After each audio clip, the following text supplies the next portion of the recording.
Now मैं content की बात करता हूँ कि हम सीखेंगे क्या स्विंग ट्रेडिंग में, क्या क्या चीज़ें होती हैं बेसिकली। ठीक है, तो we'll start with the what is swing trading. अच्छा, कोई बताना चाहेगा एक डेफिनेशन स्विंग ट्रेडिंग की क्या होता है? What is the meaning of swing trading? शर्माओ मत यार, बोल दो, कोई नहीं, सब अपने ही बंदे हैं, सबको ट्रेडिंग आती है। पर्टिकुलर डेज के लिए होल्ड करके बाय करना। हम एक इसकी डेफिनेशन बोले तो भाई 2 दिन से लेके 2 महीने तक आप जब किसी पर्टिकुलर सिक्योरिटी को, सिक्योरिटी इन द सेंस आप इंडेक्स में भी स्विंग ट्रेडिंग कर सकते हो, आप स्टॉक्स में भी कर सकते हो, कहीं भी कर सकते हो, उसको हम क्या बोलते हैं? Swing trading. ठीक है, स्विंग ट्रेडिंग कितने टाइप की होती है, कोई बताना चाहेगा?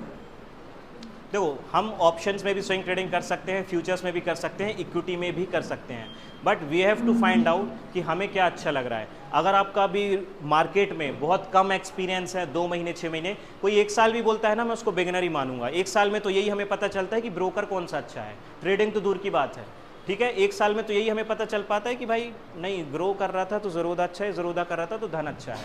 1 साल में तो यही एक्सपीरियंस होता है, उसको एक्सपीरियंस नहीं बोलते हैं, वो तो आपने धक्के खा के थोड़ा बहुत ये है कि एक रियलिटी पता चल जाती है। स्विंग ट्रेडिंग हर एक सेगमेंट में, अच्छा कैपिटल वाला बहुत ज़्यादा एक controversy kind of a thing बनी रहती है। आप में से भी काफ़ी लोग, जब कॉल पे बात होती है, भाई सर कैपिटल कहाँ से लाएंगे, इतना होता तो हम कॉल क्यों करते, हम खुद ही ट्रेडिंग कर लेते ना। हमारा ये है कि हम ऑप्शन से पहले 50,000 को 50 लाख बना ले, फिर स्विंग ट्रेडिंग करेंगे, है ना। फिर 3 महीने बाद सर वो 50,000 भी नहीं रहे, अब क्या करें? तो भाई वो आगे भी नहीं रहेंगे। देखो, हम एक वो होता है ना कि 50,000 से 5 लाख 10 लाख बना लें, फिर स्विंग ट्रेडिंग करेंगे। आप स्विंग ट्रेडिंग को ये मत सोचो कि बहुत लाखों का कैपिटल चाहिए। आपको लर्निंग फेज में अगर आपके पास 1,000 भी है ना, वो भी बहुत बड़ी बात है। आप अगर 1,000 को 1100 भी बना लिया, that means you are a trader, आपने उसको कैपिटल को ग्रो कर लिया।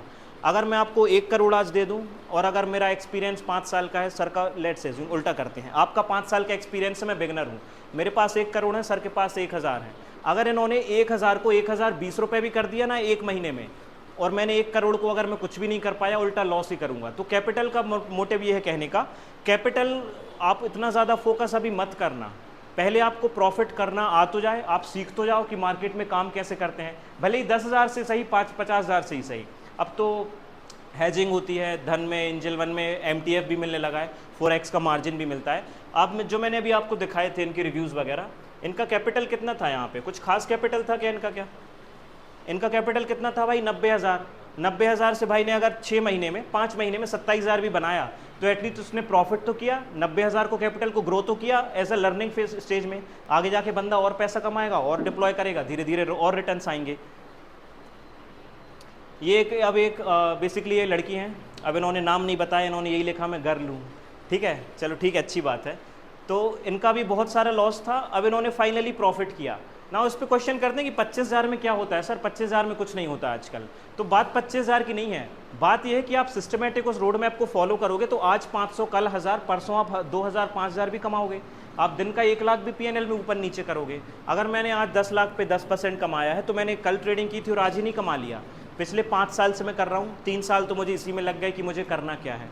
हर एक सेगमेंट जब तक मैं ट्रेडिंग नहीं करता, घाट घाट का पानी नहीं पीता, तो मुझे नहीं पता चलता भाई कि एक्चुअल में मेरे लिए क्या सूटेबल है और कौन सी ऐसी फील्ड है जहाँ से मैं एक्चुअल में प्रॉफिट्स कर सकता हूँ। आप में से 99% ट्रेडर्स ऐसे हैं जिसने ऑलरेडी पता चल गया है कि उनको क्या करना है।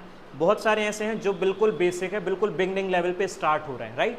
तो उनको भी देखो, आपकी अगर स्टार्ट हो रही ना, इक्विटी से हमेशा स्टार्ट होना चाहिए। आप इक्विटी में इंट्राडे करो, कुछ भी करो, लेकिन इक्विटी पहला ऑप्शन, दूसरा आपका फ्यूचर्स, फिर आपको जाना चाहिए ऑप्शंस में। ऑप्शंस वेरी रिस्की थिंग, बहुत ज़्यादा रिस्की है। आप सिस्टमेटिक ऑप्शन सेलिंग करो, उसके लिए भी आपको 1 लाख का कैपिटल कम से कम लगेगा। इसलिए तो हम मोटिवेट हो जाते हैं ना कि जब 10,000 से काम बनना है तो 10 लाख क्यों डालना, राइट। इसके बाद बहुत सारी टेक्निकल एनालिसिस पे आएंगे। टेक्निकल एनालिसिस में बहुत ज़्यादा इंपॉर्टेंट है, क्योंकि आप जब ट्रेडिंग करते हो, technical analysis is the king guys. आपको support and resistance, supply demand, chart patterns, इन्हीं पे ट्रेडिंग बेस्ड है। ट्रेडिंग चार्ट पैटर्न्स वगैरह पे, सपोर्ट एंड रेजिस्टेंस पे, इसी पे पूरा बेस्ड है। कुछ अलग से चीज़ नहीं आएगी कि कुछ इंडिकेटर्स भी हैं, ऐसे नहीं, इंडिकेटर्स भी हम पढ़ेंगे, उसके बारे में ही पढ़ेंगे। टूल्स एंड इंडिकेटर्स इसलिए मैंने लिख रखा है। फिर इसके बाद बहुत मेजर जो है कॉन्सेप्ट्स आते हैं।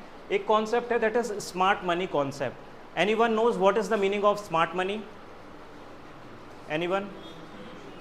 What is the meaning of smart money? लोगो, तुम रहने दो भाई, तुम ऑलरेडी क्लास कर चुके हो। देखो मैं नए वालों से पूछ रहा हूँ, बड़ी बड़ी कंपनियाँ नहीं। देखो बेसिकली फॉरेन इंस्टीट्यूशनल्स होते हैं, डोमेस्टिक इंस्टीट्यूशनल्स होते हैं, म्यूचुअल फंड हाउसेज होते हैं, इंश्योरेंस होते हैं, या हम सुनते हैं गवर्नमेंट ऑफ सिंगापुर है, ये जो बाहर की जिसके पास लाखों करोड़ों का फंड है, उनको हम क्या बोलते हैं, we call them as a smart money. अब आपको क्या लगता है कि भाई जो ट्रेडिंग वगैरह हो रही है किसी भी चार्ट में, कोई भी स्टॉक वगैरह में ले लूँ, आपको क्या लगता है कि ये सब रिटेलर्स कर रहे हैं क्या है, जो भी ये हो रहा है यहाँ पे, ये हमारे पैसे डालने से ऊपर नीचे हो रहा है क्या? इसके पीछे कोई ना कोई है, और वो कौन है? वो है स्मार्ट मनी। भाई वही उनके पास इतना पैसा है कि वो स्टॉक को यहाँ से यहाँ ले जा सकते हैं। हम सबका भी पैसा हम लगा लेना तो हम इसको 1065 से 1066 भी नहीं ला सकते, नहीं ला पाएंगे, क्योंकि हमारा कैपिटल इतना नहीं है। हमें क्या करना है, हमें किसको फॉलो करना है, हमें किसके साथ चलना है, स्मार्ट मनी के साथ। इनसे लड़ना नहीं है हमें कि जो ये कर रहा है मैं तो उल्टा करूँगा, नहीं। बहती गंगा में हाथ धो लेना है, नहाना नहीं है उसमें। थोड़ा सा निकाल लिया, हाथ धो लिया, हो गया। इन द सेंस जो स्मार्ट मनी कर रहा है, जो इनका आप कैसे फॉलो करेंगे तो वो हम इन डिटेल पढ़ेंगे, कैसे क्या स्मार्ट मनी कॉन्सेप्ट होता है। आपको बस उस चीज़ को फॉलो करना है। कुछ वेबसाइट्स होती हैं, कुछ स्क्रीनर्स होते हैं जहाँ से आप वो डेटा निकालते हो, राइट, कि भाई कहाँ पे पैसा किस स्मार्ट मनी ने या पर्टिकुलर किस इंस्टीट्यूशन ने वहाँ डाला हुआ है, और आप उसके बेस पे टेक्निकल एनालिसिस करते हो। फिर फ्यूचर स्विंग ट्रेडिंग भी पढ़ेंगे, इसमें हेजिंग कैसे करते हैं, इसमें बेसिक ऑप्शंस भी आएगा हेजिंग वगैरह का, ठीक है। फिर how to trade market cycles. अब आपने सुना होगा सेक्टर एनालिसिस, सेक्टोरल एनालिसिस। देखो जब भी मैं ट्रेडिंग करने जाऊंगा तो 7000 से ज़्यादा स्टॉक्स लिस्टेड है आई गेस राइट नाउ। 7000 में से मैं एक एक करके तो नहीं बैठूंगा 7000 के 7000 लिस्ट करने पे। मैं क्या करूंगा, वो पर्टिकुलर सेक्टर ढूंढूंगा कि किस सेक्टर में अभी मोमेंटम चल रहा है। फ्राइडे की आप क्लोजिंग देखोगे तो एल्कोहल सेक्टर, ठीक है, एल्कोहल सेक्टर ऐसा था, एल्कोहल एंड बेवरेजेस, जिसमें अच्छा मोमेंटम था। आपने डिफेंस सेक्टर के स्टॉक्स में बहुत मोमेंटम देखा, हमने रेलवे में देखा, एक टाइम पे पीएसयू बैंक्स थे उनमें मोमेंटम देखा। तो सेक्टर बाय सेक्टर मार्केट में मोमेंटम आता है।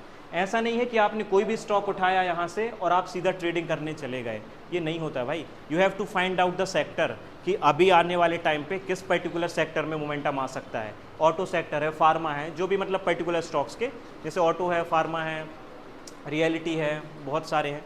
आपको सेक्टर ढूंढना पड़ेगा, राइट, कि किस सेक्टर में मोमेंटम आ सकता है, तब आप जाके उसमें ट्रेड करो।